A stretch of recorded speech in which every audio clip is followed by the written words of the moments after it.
Hello, everyone. We hope you're having a fantastic day and a great time at WriteHive 2024, where we're writing the future we need for the fifth consecutive year. I'm Jesse Pohlman. I'm a moderator for WriteHive, and I have the honor of hosting today's panel, Historians on History and Fiction. As far as my background goes, I'm a former history and ELA teacher for New York City and other school districts. If you see me looking down and away from the camera, it's probably just me scribbling notes to possibly tie back in later. You may also see my cat hop up on my desk and possibly need to be relocated if she gets, well, catty with me.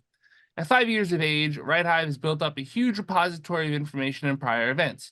If you want more panels similar to this topic, you can check out LGBTQ plus fiction in historical settings. Representation in historical settings from WriteHive's 2022 conference, writing historical fiction from the 2021 conference. And this year, I'm also moderating a panel on war and its long-term effects in fiction. MultiMind will also be there, so that's awesome. We don't have a schedule for the panel at the time of recording, but remind me in Discord and I'll post when it is just so that everyone can find it. Last note, if you're on Discord, in our Discord chat right now, feel free to leave any questions, and our panelists will do their best to answer them. Without further ado, it's time for our panelists to introduce themselves. All right, I'm going first. So my name is MultiMind. I tend to write sci-fi, fiction, and horror that is usually Black, fairly queer, and always engaging. My background in terms of when it comes to history is that I am a historian, but also I have extensive background working in libraries and museums as well as in archives. And yeah. All right. Joseph S. Samaniego. I am mostly a fantasy author. I've done some sci-fi, and I've actually written a couple historical research pieces. And my background as it relates to this panel is I actually am a historian as well. I have a master's in history. My concentration is mostly in medieval European history. So a little bit after the Dark Ages up into the Renaissance, but I really enjoy all history because it was always my go-to for whenever I was bored or sad or just needed something to do when I was a kid. It would be to read whatever books were available. I'm Dawn Vogel. I am a speculative fiction writer, mostly fantasy with some sci-fi and horror, and I write a lot of historical fiction. Also a historian.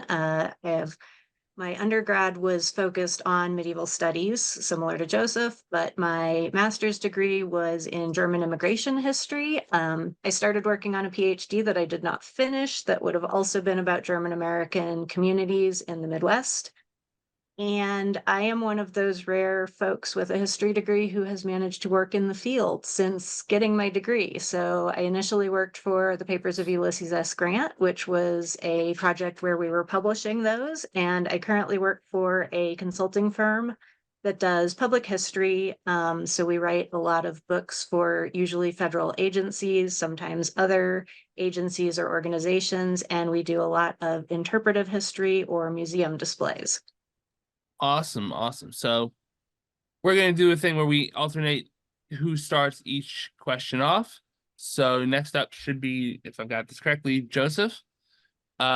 Joseph, start us off. On a broad opening level, what is your philosophy on history and how history works in general? Well, I think my philosophy on history would probably be the same as my philosophy on any kind of learning, and that's just to immerse yourself in it, absorb it, as much of it as you can. Don't hold back.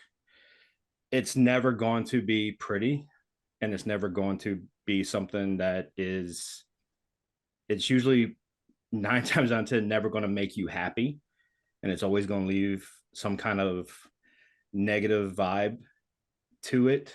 But you got to be open to that because of the fact that things happened and you have to learn it so that we can either advance from a point where we know what not to do in the future, or what things did go right, we can then expand on that to know what we can do for the future. I've always hated one of the things that actually I did learn or one of the professors, I won't say I learned it, but one of the professors tried to teach us a lot, was that history was always written by the victors, and I always hated that aspect because there's always much more to the story. Just like in anything in the world, you know, there's two sides to every story, and then somewhere in the middle is what really happened. And for me, the philosophy would then just be to research everything you can, learn as much as you can, so you could formulate your own opinion and help your own journey from it. Yeah, so I think what my philosophy of history is involves the idea that history is not just about the big events. You know, a lot of people, when they're studying history at a grade school or high school level, you're sort of focused on the big events and the important people and all that stuff. And that's not all there is to history. A lot of people grow up thinking that history is kind of boring, but it's not when you really look at it. I mean, there's all these little influences from society and culture and sometimes religion and sometimes the class structure. And so there's a lot of that contributes to those big events for sure. But the big events are not all that's going on at the time. There's so much else going on. And there's really fascinating stuff in history that you probably didn't learn growing up, but it's out there to be found. For me, how I feel about history is that it is, especially since I've worked in historical institutions such as the Library of Congress, which is the biggest library in the world, is that history is a lot more diverse than people would like to believe it is. A lot of history wasn't really made by the victors. A lot of history was written by archivists and historians that frankly were just bad at their jobs because they put their prejudice first and history second. And because there's a lot in archives and a lot in history and a lot in museums that gets heavily cherry picked. So it's not history is written by the victors. It's history is written by some numbnut who doesn't even know how to do their job.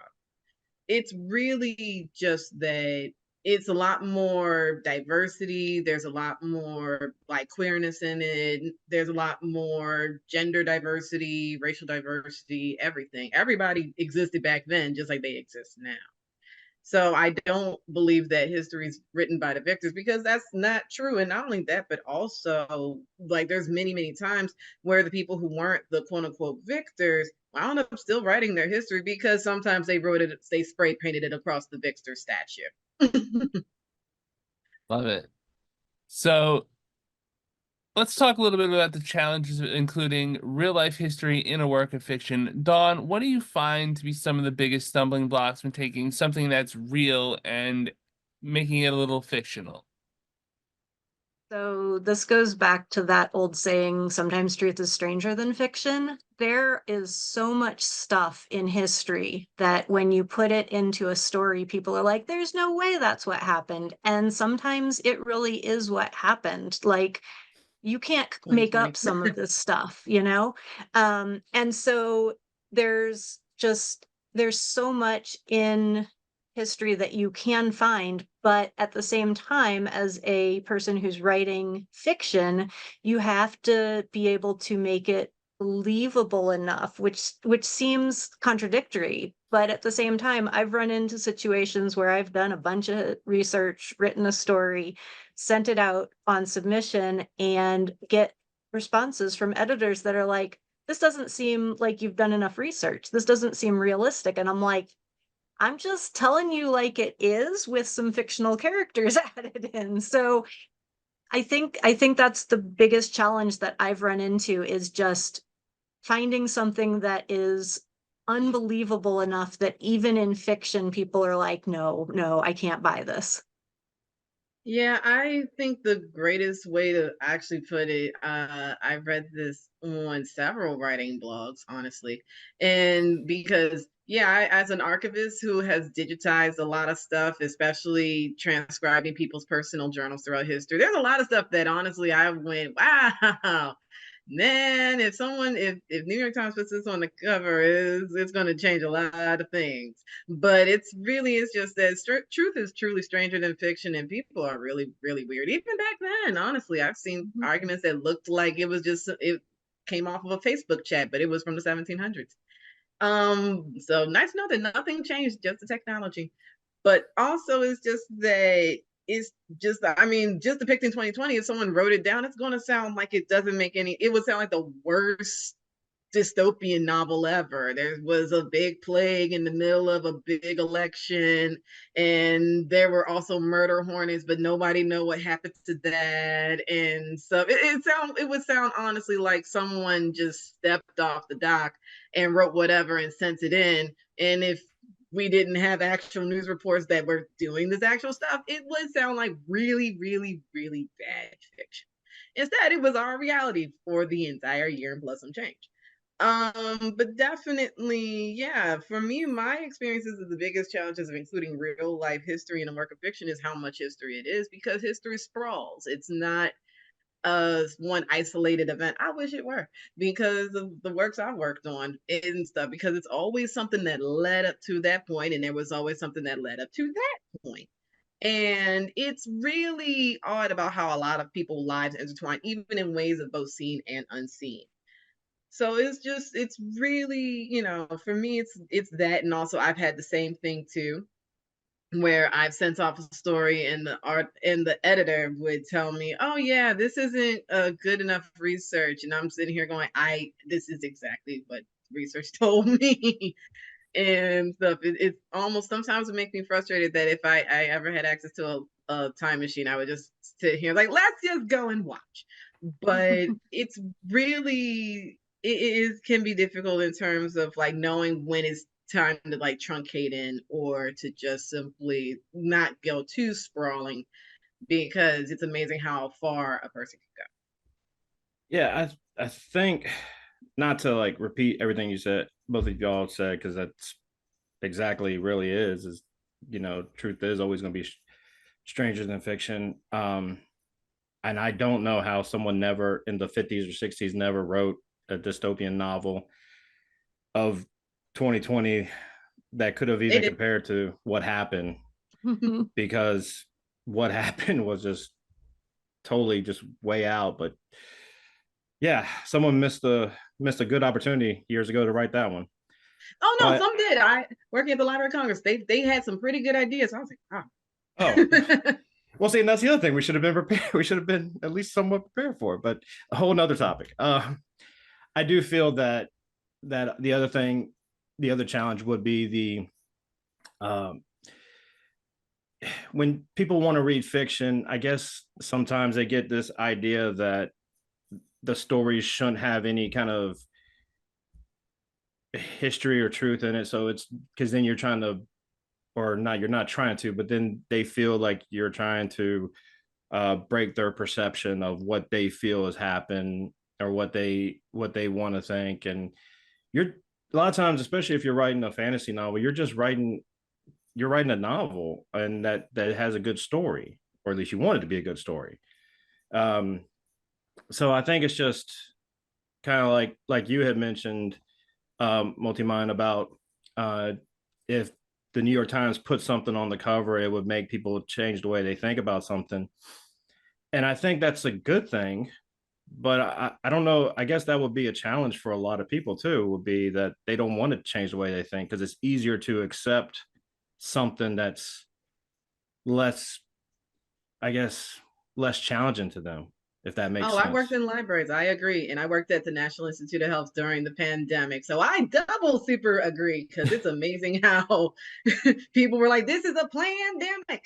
And I'm sitting here, it's like, but the everything. And it was very interesting. It reminds me of what my mom would say about how you can take a horse to water, but you can't make it think. And it's like, yep, this was that. Yep.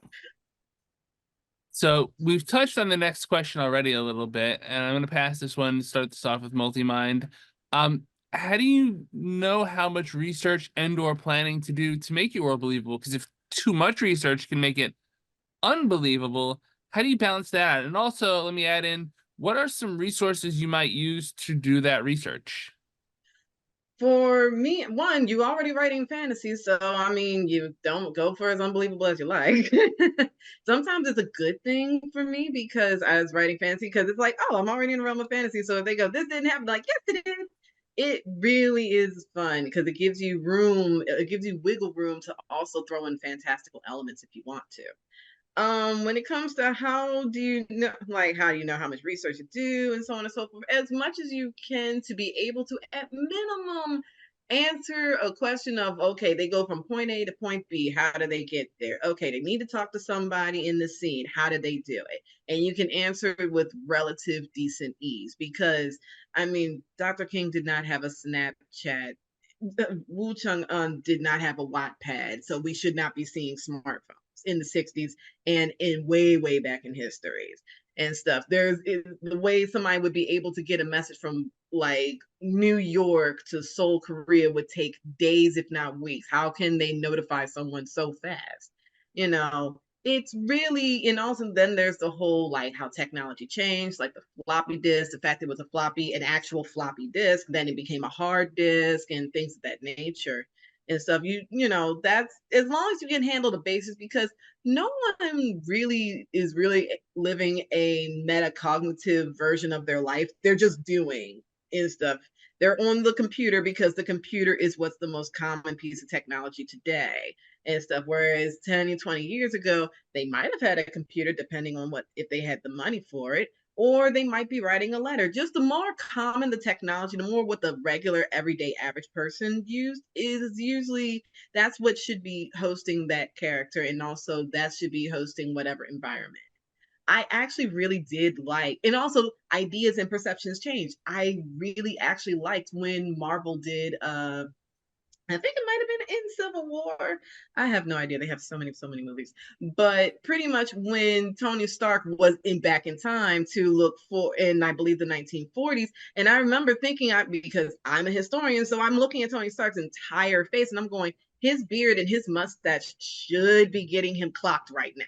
And I was sitting here going, hopefully Marvel doesn't miss that. And they didn't, because during the 1940s and 1950s, everything about Tony Stark's face, where in modern times he looks really clean cut, but back then they would have thought he was a communist right in the nanosecond, and they did, because of perceptions of back then versus perceptions of now.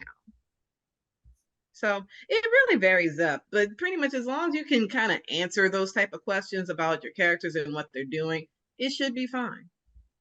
Yeah, I think that's I mean, that's really the big crux of it too, is being able to answer quite, does it work for your story? Yeah. You know, I guess for fantasy, it's always easy to do that. We joke about it a lot. It's like, so how did this work? Magic. You know, and that could help with some. It's like, yeah, okay, sure. But no, as long as it makes logical sense as it pertains to the story, even like in science fiction. Well, how did they get from, the moon to, Titan so quickly? Okay, well, they traveled this way, and this is the components behind that sort of space travel. Okay, you made it make sense for your particular story. Would that work in our world here? Maybe not, but at least in that particular world, it makes sense. And that's, I guess you could consider that the plot device or what have you. And that's where I would say for research purposes, I don't want to go down rabbit holes. If I'm writing a story and I have my own like strict deadline of I need to get this particular chapter done by this date, and then I start researching, I could easily go down a rabbit hole and miss all my deadlines. So it's kind of like, what do I need for this story to work for me and then my beta readers? And if I need to go back and add more or take away, I can, but it's really just finding what works and what is logical within that world. Also, I want to add that a lot of what, because for me, I was born in 1987, a lot of what we have nowadays, if you wrote about this in 1992, it sounds like sci-fi. I take my phone out of my pocket and my back pocket, and I can look at a recipe and from like a different country, and I can call somebody on a different country, and I can see a solar eclipse on my phone, and it can do all these amazing little things and stuff. And what we have is modern technology would sound like sci-fi in the 1980s and the 1990s. I remember when Bluetooth first came out, everybody made Star Trek jokes. When Bluetooth earpiece, oh my goodness, everybody was just, I felt like they were just doing their little Star Trek cosplay because they were just so stoked to do it. Smartwatches, when they came out, everybody was just mimicking as if they were in the Power Rangers. They would just go, come in, come in. And I'm just sitting here going, yep, because for the longest time, this was considered all sci-fi. So that is always a good thing to remember. If what is considered sci-fi now, probably in 20 years, we're all going to be having it and going, oh yeah, it's obvious. You sure you don't have one of those? I mean, even my VR headset and stuff back in the 80s, that it sounded completely outrageous. So that's always one thing to remember, is that just because it sounds like sci-fi right now doesn't mean it's sci-fi then. Yeah, for sure. There's even so much stuff that that sci-fi authors in earlier eras could not even have anticipated, especially when it comes to smartphones. It's just like that was, Exactly. I think it's Neuromancer that still has people using phone booths. Have you seen a phone booth lately? But back to the question at hand, the how much research and planning to do to make your world believable. I am one of those rabbit hole people. I will go down every possible rabbit hole. I will do way more research than I need to do. But for me, I like to have all of those little details because it helps me ground the setting. And so that I can answer those questions like, okay, let's say that these people are sailing their ship from 17th century Spain and they're going to what are now the Marshall Islands. That takes months, and they go across the Isthmus of Panama, and just like all these little details that I didn't, that I like to have when I'm writing, so that I can go, okay, these guys have been on a ship for 6 months. They are ready to not be on a ship, or things like that. And Jesse, you also asked a question about where to go for research, and I start out online. I will look at Wikipedia, but I won't use that as my only source because there are sometimes mistakes on Wikipedia. It happens. Despite all the vetting that they do, there's still plenty of misinformation. But then you can go from Wikipedia, you can look at the articles that they cite, you can go deeper and deeper down the rabbit hole. I also will check the local library because, we don't have always the money to buy all of the history books we would like. And I already have plenty of books in my house. So I will go get stuff out of the library, find good sources there.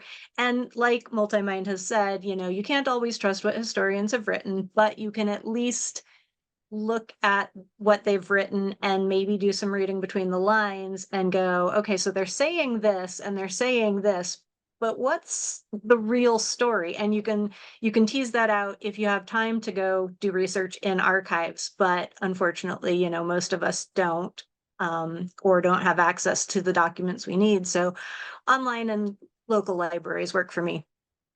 Actually, for me, I have a thing to also mention is because I work in archives. They have virtual museums now. So you guys actually do have, because I get this one all the time as a librarian, and like, we can't have access to this. And I'm like, guess what? Because I got paid to digitize this stuff. Look at it. But definitely it's just that for me, when it comes to my thing, is that when I do research, I actually go and start with the museums.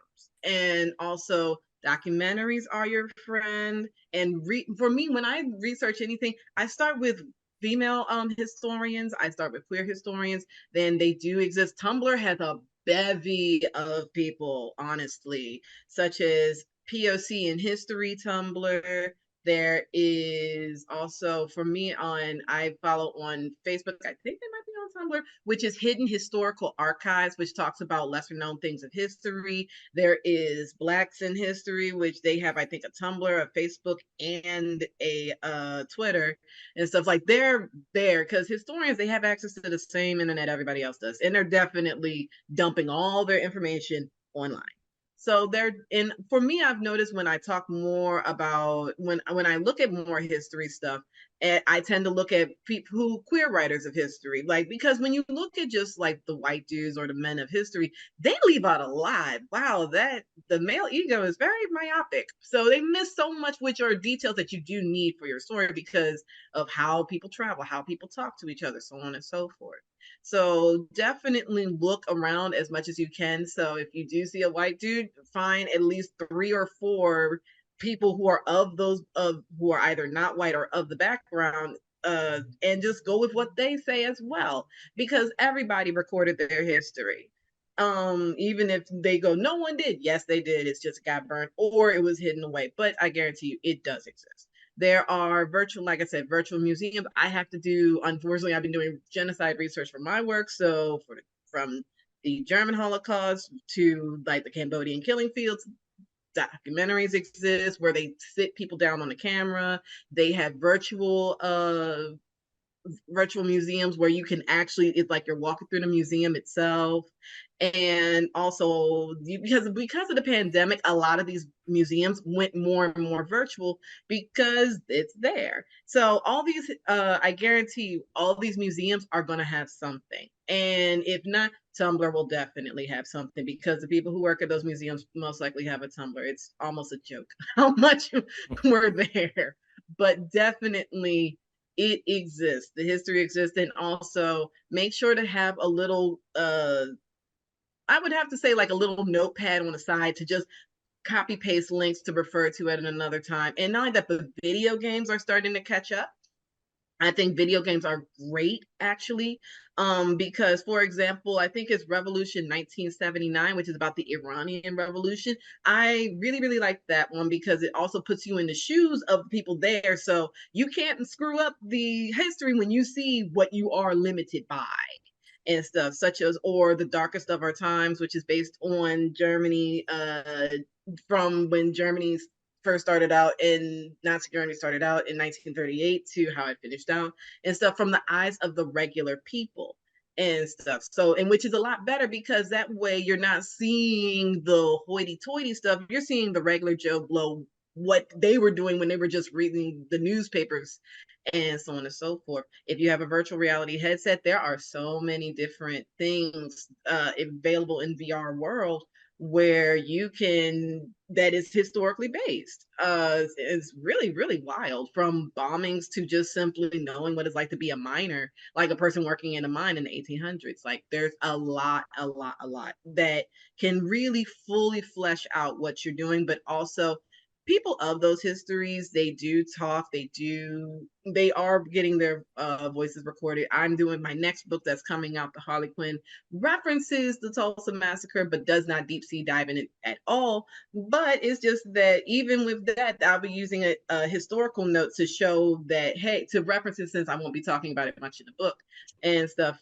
But pretty much that has, I think, several hours of testimonials, actually, like almost a whole day of testimonials, if not 100 hours of testimonials of people in those periods. They definitely, one thing I always try to remind people, folks talked about what happened to themselves. So that's why I say the victors didn't write history, everybody did and stuff, even with, for example, Library of Congress archive tweets and stuff, because everybody's engaging in history even when they don't think they are. It's all out there. It's not too hard to find, especially due to the pandemic putting everything more virtual. So you have amazing levels of jump off. All right, so we've got the research scope down, and getting your information from the past and getting your information as it might apply to a fictional world or a real world, like an alternate history. Joseph, why don't you start us off with this one?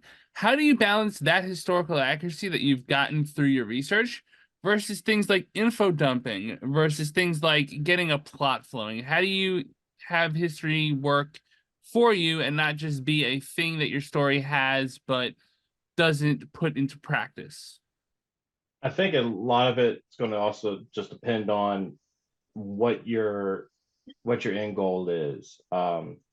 If you want to have a good plot driven story, then it's really going to focus more on plot, and you add in the historical elements to where it relates towards getting to that end goal. If you want to have a more philosophical piece that gets people thinking more, as opposed to maybe not so much heavy plot, then yeah, you can use more of the info. As far as info dumping, I'm probably one of the worst, because I will do a whole chapter on lore and backstory and info dump and everything. And hopefully it's just written in a way that's very charismatic, to where people actually are interested in reading it, as opposed to just skipping over it and going to like more dialogue points. But I think that's really, for me, when I'm doing it, I'm trying to figure out, what do I want the reader to get out of this, more than what do I want to do. Because if I was going to write for myself, I would do it in probably a different context of rather than my novels. I would do it more for like Medium or something in that scope. Whereas for the novels, I think for me, I always lean plot side. So I would use the research and any kind of the info that I obtained to just further along the plot, and then kind of cut it there, as opposed to expanding on it from that point. For me, I weave it into the story, because if I am using, I've talked about it as if it's normal. If a character is going out and it's the 1970s and they need to catch a taxi cab, they do exactly that. I don't explain, this is what a taxi is, but definitely because also you want to put the person in the story and in their shoes, but also be descriptive. For me, I try to be descriptive and use like somewhat some common sense, because I know exactly what a floppy disk is, for example, using that as a really good example, since I just got finished watching the video game Killer Frequency, which is based in 1987, the year I was born. Yeah. So I would use that to describe, and I remember seeing how younger streamers were really kind of confused at some of the things and stuff. And I'm just sitting here, minding my business, going, oh yeah, that makes sense. Yeah. Because they were going, why can't you send them an Uber? And I'm going, it's 1987. Uber doesn't exist. Neither does Google or smartphones or the internet. And so I would describe it like, oh, it's a floppy disk. So it's like describing what it looks like, so that at least they can get the image in their head. They don't need to know exactly how things worked back then to know what it is and stuff. They'll probably pick up a copy of the New York Times or at an actual newsstand and get it out of the bin, in opposed to pulling out a phone that didn't exist at that time to see it. And that sometimes I use in my story to help sometimes build tension or things of that nature, because they don't have the news right at their door. They don't find out exactly what happens that day until they see a newspaper. They come across a newspaper that's either delivered to their door, which means they probably have money, or they walk outside their house and they are visiting the corner, which has all the different newspapers at there. And they have to skim the front pages of each of those newspapers to see what happened. Or, hey, did you see what happened to so-and-so, such and such? I learned to weave it in because it's just easier that way. And also, while a lot of things in history can be different and stuff, people aren't that dumb. Yeah, a lot of what I write when I'm writing historical fiction is speculative explanations for historical events. So my plot is more about the speculative elements and that happen to be set in a historical period. And so a lot of what information I might have about that event, like MultiMind was saying, it's not like people knew that something happened, across the city until the next day or even later, depending on the time period. If you're in a pre-widespread literacy society, it's not like you're reading the news. You have to get it word of mouth. So the old for me, saying of take it down in the morning, and how now people say there's no such thing as take it down in the morning, because that's literally what it was. You had something problematic, they go, I'll just take it down in the morning before people see it. Nope, when Twitter and stuff started, when social media started becoming more ubiquitous, they started learning really, really fast. Take it down in the morning no longer exists, because that was just simply now 8 hours of everybody of the world seeing it and seeing people from countries you never heard of comment on your problems. Yep. Yeah. So for me, I've basically got the plot figured out, and I'm just adding in little details. So I usually can do pretty well with that. The other thing that I do is when I've written historical fiction, I keep track of all of my notes, because I have some self-published collections where I put my historical fiction stories, and then I write an essay where I talk about what the actual history was. So in that case, people can get that info dump separately from the story. Yeah, I try to make sure it's not a case of when someone reads your works, like step one, pull out your master's degree in history. Step two, Yeah. now read, because no, while some history nerd may love that stuff, another person may go, "Wow, I just wanted a story. I didn't know I was getting dragged through a diorama I didn't want." Accessibility is pretty important. Did anyone else have any thoughts on that question before we move on to the next? Pretty much just that, basically. Like I said, I just got finished watching the Let's Plays, younger people watching Killer Frequency. So it's like, oh, me seeing that, especially because I was like, oh, I know that time period. I miss rotary phones. But it's just that it's like, that's what I noticed the most, is that I thought that game did a great job balancing the back then. And that was only like 36 years ago and stuff. And even then, they did a great job in making sure that a young person who has never seen a lot of that stuff could still follow along with the plot and follow along with the game. So that was for me, a very good display of historical fiction without boring the living daylights out of the user. That also Cool. reminds me of my young nephew at one point asked me if I wanted to play TV games with him. And what he meant was video games, but he didn't have context for what video games meant, like video. So to him, it was a game I play on the TV is a TV game. And, it made sense, but it was just that whole like the context that he had. He was born in 2000, let's see, he's 18 this year, so 2006. And yeah. Getting older. So our next question is, we're starting off with Dawn. When it comes to historical theory, what do you find worth taking away from the juxtaposition between the great man of history theory and the history from below theory? I am definitely a history from below person, because there are just so many people that get left out when you focus on the great man. And even if you are arguing that, great men make history, they don't occupy a vacuum. They were being influenced by people who were not necessarily their peers. Some of those people were married. Their wives probably had an influence on them, whether they wanted to admit it or not.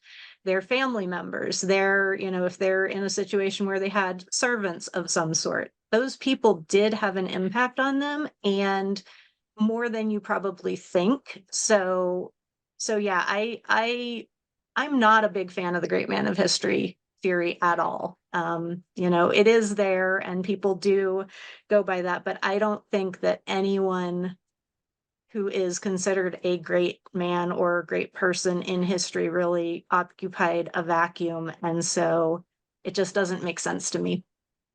I'll give it to Joseph, because these two theories the names are new to me, but the concept sounds like they're Yeah, I have to agree with Don on that. I'm more of the history from below, and kind of to what MultiMind said earlier about history basically being, and I'm going to paraphrase, but history basically is written by everybody. And to the point of that, yeah, I guess there are great people in history who are focused on, but like Don said, it's not in a vacuum. So what about the people who are around them?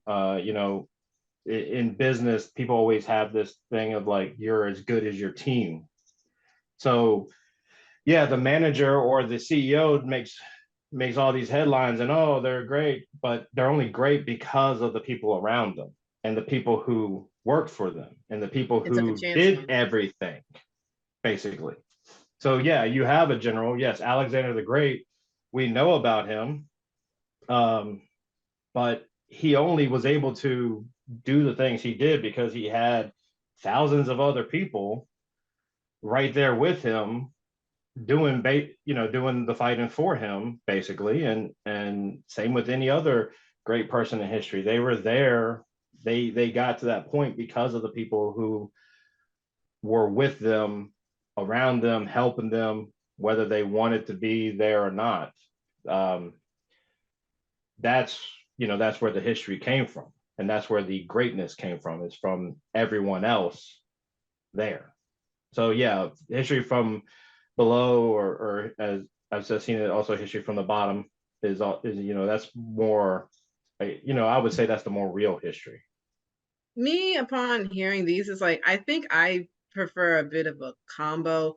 I mean, for the great person of history and stuff, great man, great woman of history, I'd rather make it somebody who's from the margins, who was commonly forgot, but still was an actual great person. I mean, honestly, I'd rather give them the spotlight and give them the shine because they really did some pretty great stuff. And instead of giving it to the random white dude who didn't really do much of anything and stuff. Because for me, as a Black person, whenever I would read, it's like, oh, this person owned the plantation and they were, great at their and I was like, they weren't in the fields, they were sitting, they didn't do a whole lot. They sat on their porch and drank lemonade and were mean to everybody in the vicinity. That's not exactly hard work. But definitely I'd rather, the inventors, the creators, the people of color who actually did the actual work and put the spotlight of greatness on them, because that's where it ought to be any old ways. And where it's also, for me, I don't like the idea of history from below, because there is no below in that regard, because I'm not beneath anybody, and nobody who was put on, they were marginalized. There was no beneath, so to speak. And it's really just, honestly, it's like a lot of people who commonly were marginalized and stuff, they were marginalized. It happened to them. They didn't sit here and say, oh yeah, I'm just going to let this random white dude just take all the shot. No. So I'd rather, if anything, when it comes to historical theory, I'd rather just simply put the greatness on folks who genuinely were great. And because also, whenever I think of it like that, I also kind of think of the Weezer song, I Am the Greatest Man That Ever Lived, on the radio. And but definitely it's just because people can, even if they are known by no one, they can still think they're pretty great and stuff, because of just either they really are and they're unsung, or man, narcissism is really, really, really impacting. But it really can be varied up. So for me, if I'm doing a great man in history, a great woman, or a great person in history, I'd rather give it to a person of color. This next question is sort of on the same vibe. It's kind of a continuation of it, but down to a more societal level. It's for MultiMind to start off with. How do you decide which aspects of society to show or not show? Or how does including or omitting certain controversial aspects affect the reader's experience, such as omitting the darker aspects of ancient civilizations? For me, I show all the things. I sat there and had to look at it. Now you do too. So it is, because also it happened. If it didn't happen, it wouldn't have affected history. And for me, especially for a big literary project I'm working on called Soaring, and where it talks on world history, there's a lot of really messed up stuff that happens in history. So show all of it, because they all were there. And it's so, for me, I am terrible in a movie theater that has anything historical, because I will point out if they omit it, I will be the annoying person there to go, yep, that's fake. Oh, they didn't do that. That's cute. That's that. I'm insufferable. And stuff. Show it. It happened. Deal with it. If you're omitting it, why are you omitting it? And if you're omitting it that means maybe you should probably just, I don't know, write a My Little Pony story and just stay out of the big leagues. But definitely, it's really just show it. It happened. And not only that, but also your story is going to fall apart, because eventually the aspects you're omitting are going to be important enough to the story, and you won't even notice it, but your readers might. And that's going to be a fun comment section. Yeah, I gotta agree wholeheartedly with that. If it happened, it happened. There's nothing you can change to make it not happen at this point. So show it and let people see it, because then when you omit it, what you're doing on the same aspect is you're giving people an excuse not to learn about it, not to make up, and basically you're letting the negative aspect win in a sense. When you start not talking about it, you're allowing that lesson to fade away, and you're allowing people to kind of get away with some atrocities even. I was just gonna say, it's like you're not doing any kind of service when you don't include the true full picture. And yeah, you kind of have to. You shouldn't gloss over anything. But like you said, when you add to the story, it will make everything fall apart, because if you're omitting something, typically it's going to be something really big and bad, to the point of, yeah, it's going to be noticeable. And that's just not something you go around with. And I've heard people say, well, I didn't want to put this because it'll make the story sadder. It's like, well, but that's what actually happened. It was sad and it was terrible. There was a movie that came out recently where they didn't include every death of the family, because it would make people sad when like 4 people died already in the film. And it's like, yeah, but the 5th one died too. This other one died as well. And you just totally didn't even include that character. And you said, oh, we're not doing it because we're going to make people too sad. It's like, you knew going in you were going to make people sad just because of it was going to be sad. So why stop here? Put it all in. Put it all out to the world and let the world see what really happened. And for me, when I worked at the Library of Congress, we do get in the section of the Library of Congress I worked in, because there's a bunch of different sections, and we handle books, especially international books. We sometimes do get diplomats from different countries who are like, hey, can you not showcase that book about my country? Because when we were acting really stupid, because it makes my country look bad. And I remember telling them, I was like, I'm going to tell you the same thing I told the other folks over there. I told the person from Germany, I told the folks from China, if you didn't want people knowing that you did this nonsense, maybe you shouldn't have done it. Next. It's really, because it's amazing how many countries like, hey, we did this genocide. Can you not tell people about that? It makes us look so bad. And it's like, yeah, and maybe you should have treated those people a lot better. Not gonna lie. We'll put it on the cover of next month. Next. Because you thought it was a good idea at the time. Now you're ashamed now that people are frowning at you for it. Yeah. I will say that I agree with both of you that we shouldn't be hiding these things, but because I am a white person writing history, I also am very conscious of trying to not do harm to marginalized people. I mean, I am a woman, I do identify as queer, but I am not a person of color. And so I don't want to include things in my stories that would be harmful for people of color or people who are part of a marginalized group that I'm not part of. I have an absolute hard line. I will not use slurs, just not happening. And so if it means that I can't tell the story without that, I won't tell the story. So that's where I come from on that. But I prefer centering marginalized people in my stories, even people that I might not look like, but just, I don't want to write a story about the oppressors. It's not interesting to me. I would rather write something about the people who are living in an oppressed society, but just also I have a very strong don't want to do harm. So for me, I've noticed when it comes to like, I don't use slurs at all in my works and stuff. And if I do, I make sure it's like off the page where you can imply what the person has said and things of that nature. Because there's ways around it. And also if the writer's white, it just means that whatever time to bone up even more on your history. And not only that, but also involve yourself in some psychology, sociology, and learning how to unroot this nonsense. So you know when you are doing harm, so that you won't go, I'm too scared because I don't have a choice, I wish.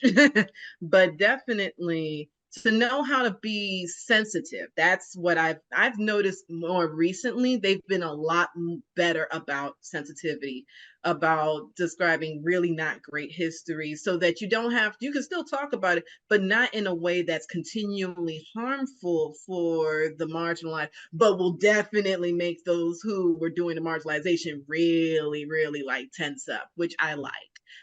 For example, in the TV show version of The Watchmen, when they had the lynching occurring, they did it from the eyes of the person who was being lynched, which I thought was a great idea, because we've seen so many images so far, unfortunately, and that would be very traumatizing for a Black person. But to make everybody, regardless of race, seeing it through the eyes of what it's like to going through that was much more sensitive. For Lovecraft Country, when they did the murder of Emmett Till, they had a white woman live through it, so they could do every little thing that happened to Emmett Till perfect, perfect, perfect, and stuff without traumatizing Black people. They did a great job at it. Even with the picture, with the photographer Munchausen, which is a Spanish movie about the Holocaust, they managed to be more sensitive about how they did hangings in the concentration camps while not at all being unflinching about what happened. So there's absolutely ways to handle it from a sensitive perspective. And that just means learning more about the groups that you're writing about as human beings and going, okay, they saw this. What is a more artful way to handle it, if at all possible? Because there is a possible way to handle it and stuff. But also the people who are definitely writing it like that, people of color, because we don't want to do that stuff, but we want to talk about it. And we're always going to be very creative about how we discuss it and things of that nature. So pretty much any writer who is writing, who is not affected by it, can learn the more humanizing ways of talking about it and stuff. Pose did a great job with dealing with violence against trans people without traumatizing every trans viewer they have and stuff there. So there, it is entirely and wholly possible to do it. It's just you have to work with the marginalized and actually get down to brass tacks, and also be unflinching. If there's something that makes you get the heebie-jeebies, that means you need to read more of it, because they don't have an option. You do. So make sure to understand that. And that's the one thing I usually stress to people. Because, for example, will have trans people in my story. I'm non-binary, but I'm not trans and stuff. So what I do is to make sure that if I write it, that if a trans reader is reading this, would they like this? I don't care if I piss off a cis person, who gives a crap? But the trans person, I want to make sure they're fine. And that's how I prefer to do my works. Where am I worried? I'm more worried about my marginalized readers. I do not care if some random white person won't read my stuff. Oh no, Donald Trump's not reading this while he's in his New York court case falling asleep. How sad, too bad, I don't care. I am more of the people, I want someone to enjoy their story. And that's how I usually would do it. So being artful about it, and also knowing where your hard lines are. I avoid slurs too and stuff. So that's a good one. But also, just learning how it's been artfully done in media beforehand, so you can see and why it's artfully done as well. Because, for example, someone can say, well, for Watchmen, a lynching was still lynching, but at least you're seeing it from the more humanizing perspective. What is humanizing? What is dehumanizing? And learning things like that. Yeah. Some of what was said reminded me of a certain meme with a duck asking states' rights to do what? So our next question will begin with Joseph. It is similar to what we were talking about with regards to aspects of societies, but it's more regarding tropes. What are some history-related tropes or cliches that need to either stop or that you'd like to see more of? Maybe one of each, or maybe if one's really pulling you strongly one way or another, you can say more about it. Well, I think, just coming from a fantasy aspect that we use, the different tropes is the one of the biggest ones that you see a lot of is the good versus evil aspect. And when you look back in history, you realize that there's a lot of times, sometimes there are good and evil, but then a lot of times there aren't the clear lines. That's one of them. The other one, and I'm going to go really elementary on this, that I have always hated, and it's a personal thing. It's just how I am. If you read my books, you'll see that I never use this trope, and I would love to see it go away for good. But the whole knight in shining armor aspect of history really took hold for a lot of people in fantasy, and that, especially going through fantasy up until more recent years, but that is the damsel in distress. It's got to stop, because there is no woman in my life, my wife, my mother, my daughters, especially my youngest, who will ever be a damsel in distress. They are all strong. They are all warrior minded, and they can all just hold their own. There's no reason that they will ever need a knight in shining armor. 100%. I like to thank my wife for raising our daughters like that more than me, probably. But you get three strong-willed people in the room, and you can see some fireworks, I guess. But yeah, I've never liked that trope. I never, Mario saving the princess and everything, and then they finally started showcasing now with more games now where she doesn't need saving and things like that. But that trope for me has always been one that I never liked, because I've always liked seeing the diversity of warriors now, and the diversity of the companions group, especially as when the pandemic came out and people started streaming. The pandemic didn't come out, but when the pandemic happened, excuse me, and people started streaming their D&D games and their different tabletop games, and you see all this different like ideas of how to character build and everything, and it really just showcased how bigger the world can be when you just kind of forget about the standard tropes of you're a fighter, you're this, you're that, you're that, and for me those are the two biggest ones. But especially the second, the damsel in distress, has got to stop. We got to stop writing these knight in shining armor crap stories. Sorry, that's the penny novels from the early 1900s. We don't need it anymore. Sorry.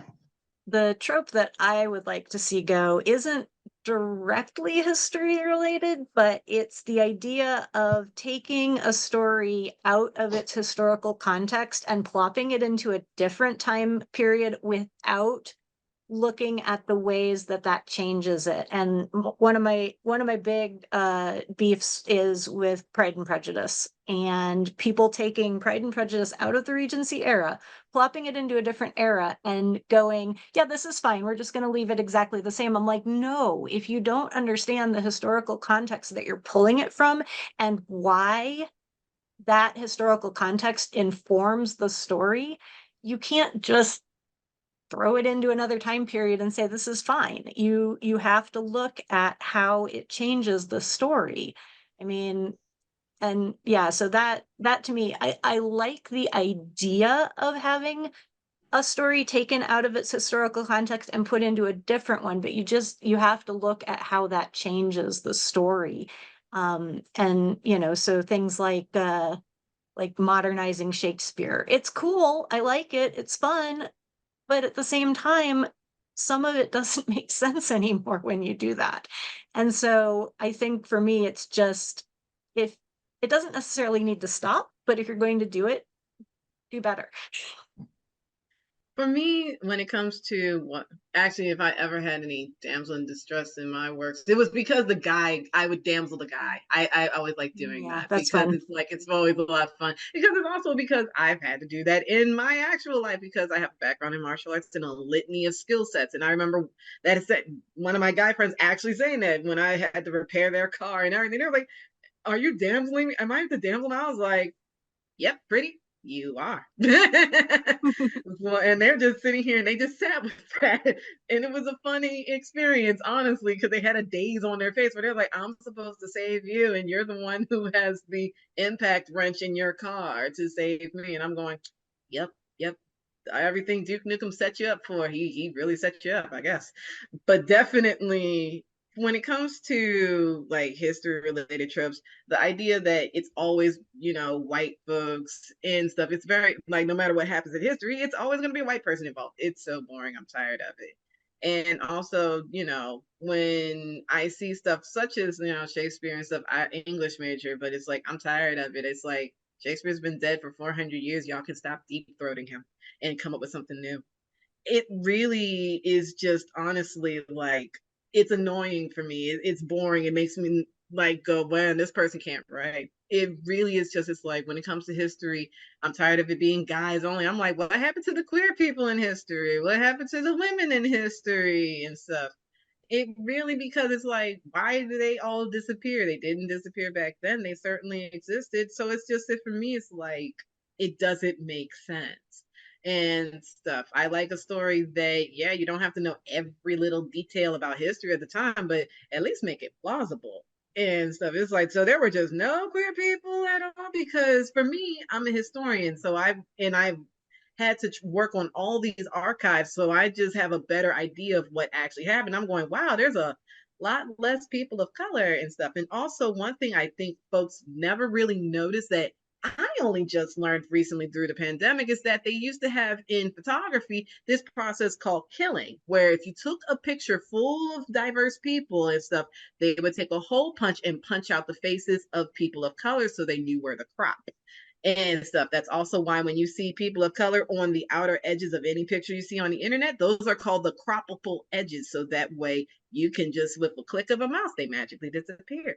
That's how a lot of historical pictures came to be, because they would hole punch the face to let you know who needed to be gone and to wipe them out, and to then just all you have left are the white people, and then you shove it in a history book and ignore everything that happened and tell everybody this is accurate. And I remember when it came out, some of the white historians got very upset, and I was like, oh, oopsies. So that's the history you guys are working with. So that means it should be a lot more diverse, honestly, because anytime they had to take a hole punch to it, that says a lot there.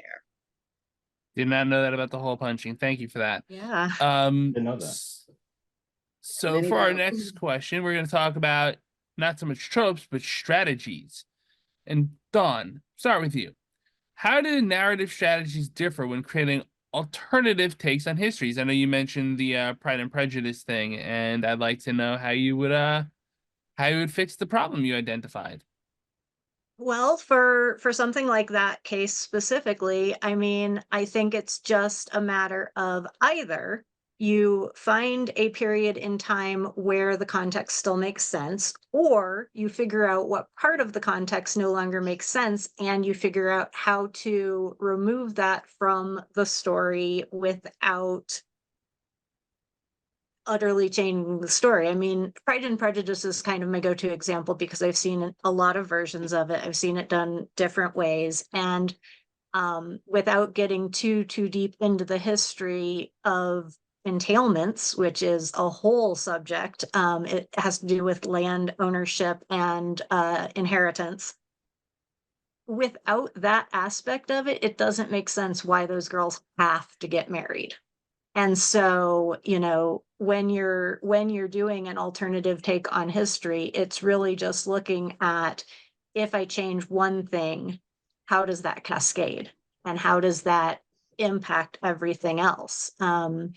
You know, there are certainly ways to do it, but it does require a lot of thinking, and a lot of what MultiMind was talking about earlier, about thinking about the psychology of it and the sociology of it, and just all those different things that it's, you know, alternate history is a big popular thing, and it's usually things like, what if the opposing side won in a war? And while sure, you can run with that, but you have to think about the down the line consequences of making a change like that. And you also have to think about, how could that have happened? What aspects of what came before would have to also change in order for that to happen? Yeah, for me, when it comes to doing like alternative takes on history, because that's what I'm actually writing and soaring, which would be out in somewhere in 2030, hopefully, once I write the darn thing. But definitely, I make sure that my history of what actually happened is down pat. But also, I remind myself that while history is interesting, everybody has very normal days. They wake up, they get cereal, they look at their normal day. They have no idea that they're living through history and stuff. Just like during 9/11, I had no idea it was going to be a historical day. The pandemic for all of us, we had no idea this was going to be a historical period and stuff. People are pretty normal. They don't have this running track in their head and stuff of amazing awesomeness. Life just happens and stuff. And sometimes there's things in history that, while would affect that person as a group, doesn't affect that person exactly and stuff, because there's just some days where regular life is regular life. I mean, if some Black kid in the 1960s are dealing with the civil rights movement, but there's some days where all they're doing is just, the biggest thing they're worried about is that they want to get a gumball out of a gumball machine. The end. There's no analogy for prejudice or anything. No, there was just, they had a regular day. It happens. Everybody has regular days through the day.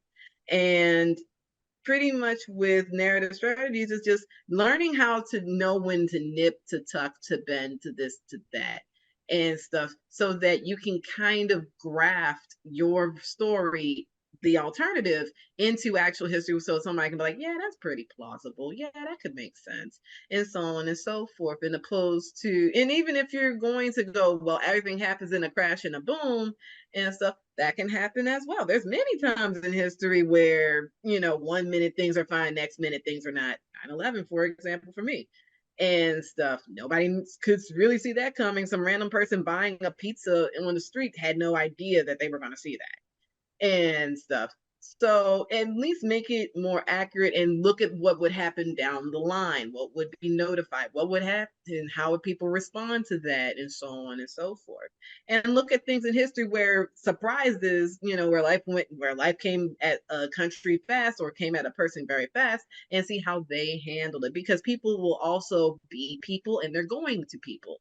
As mentioned in Men in Black, a person is smart, people are dumb. When it's time for that reaction and the freak out to occur, folks did not see. I know dystopian writer thought that we were going to run out of toilet paper and people would fight over toilet paper during the pandemic. We did. And stuff. So look at humans as humans, and that's usually going to help. Yeah, I think one of the things, like when I see alternate history or alternate takes on history, I'm always kind of, in a sense, leery of how the author or might. I think one of the biggest examples is you get a lot of guys who have written alternate history in the past, and they're doing it almost as a satire or almost as their opinion on, like, I know, Don, you mentioned about how somebody would write maybe the opposing side won in this alternate history, and some authors have gone and done that and then taken it to the point of, this is why it's good that they didn't win, because this is how bad it would be. But then others have used that almost as a rallying cry of, they just didn't get it. They didn't get either the author's point of view or the author's take. And so it's tough to do the alternate histories. I know you, Jesse, put Yu-Gi-Oh in there, and I remember just watching that with my oldest daughter a few times. And it's like, oh, that's kind of cool. They incorporated ancient Egypt in that, and it's just like, but there's so much that's like, yeah, but that's not Inaccuracy. right. It's like, but that's so not right, and that's wrong, and it wouldn't have been that, and it's like, you start looking at that, and I'm just like, okay, but it did get her wanting to learn a little bit more about ancient Egypt, which she did, and now, I mean, history for her is one of the subjects, like, yeah, I'm trying to stay away from, because she's going to be a chemist, so she's going to be a chemical engineer, so that's great. That's her passion.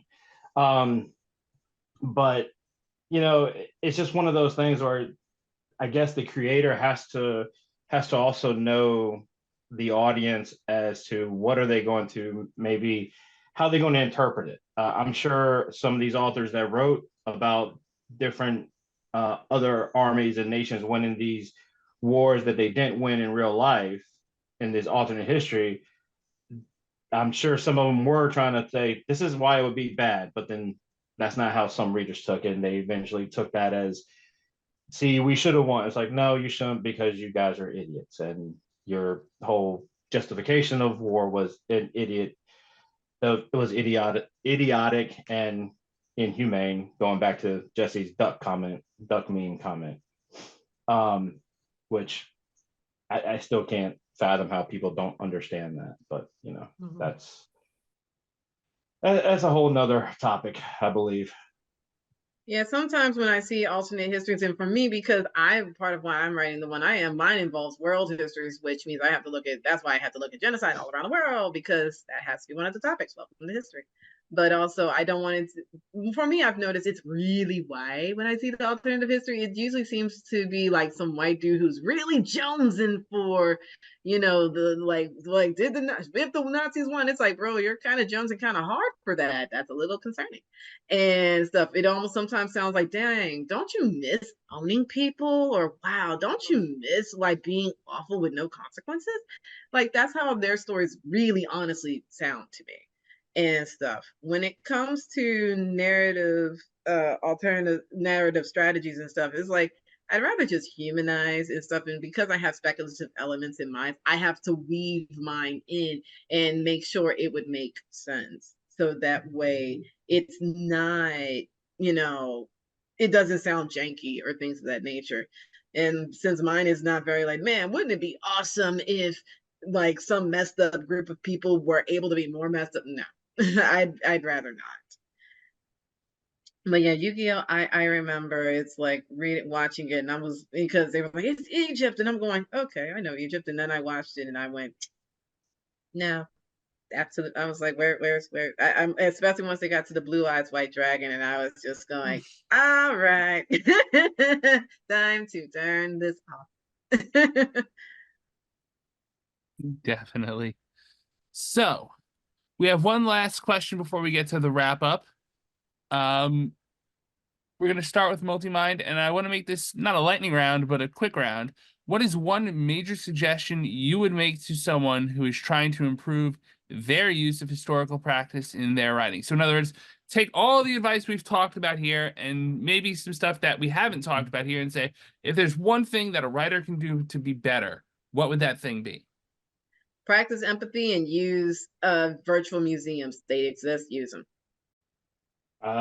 Yeah, I would say that's really great advice. I second that. I would also say that just be very open to feeling emotions, and be very open to having your perceptions changed. Mine is just read everything you can. Read the history, read the psychology, read the sociology, read the things that that you need to increase your knowledge about not only the specific history that you're looking at, but about the bigger picture. So read. That's mine. And play Tetris for, actually, if you see traumatic stuff, Tetris has been used to help not have the flashbacks and nightmares if you have to sit here and look at a lot of really messed up stuff. It actually helps the brain. Yep. Awesome tips. So finally, we're going to start with Joseph. We're going to remind people where they can find you and your work and what other events you're doing this year if you're doing other events for WriteHive. So in other words, what are you doing with us? What are you doing for yourself? All of that stuff. Promote yourself. Go. So you can find pretty much everything I have as far as ebooks on Amazon, Kindle Unlimited. I did go exclusive to that, so I could do the Kindle Unlimited. Paperbacks, pretty much anywhere paperbacks are sold. Websites, from my own personal, just Joseph S. Samaniego, and you'll pretty much find me as soon as it pops up. Thankfully, that's pretty unique. And for WriteHive, I am doing the world building in real world settings, I believe is the correct title of the panel. I'll be doing that this year. I'm actually going to be doing a few local conventions and different stuff throughout the year too. So it's going to be a little bit busy year for me. My website is historythatneverwas.com. Fairly easy to remember. And on Blue Sky, I'm History Never Was without the that because of character limits. And you can find all of the books that I have written and published at my website. And for WriteHive, I also am doing a panel on writing short stories and making every word count. And I will also simultaneously the same weekend as WriteHive be appearing on a panel at the SIFWA convention on writing microfiction. But I don't have the date time compared to when this will air. So if you happen to be attending 2 conventions in one weekend, like I'll be doing, you can see me there too. And then beyond that, I will be putting out books every so often throughout the year.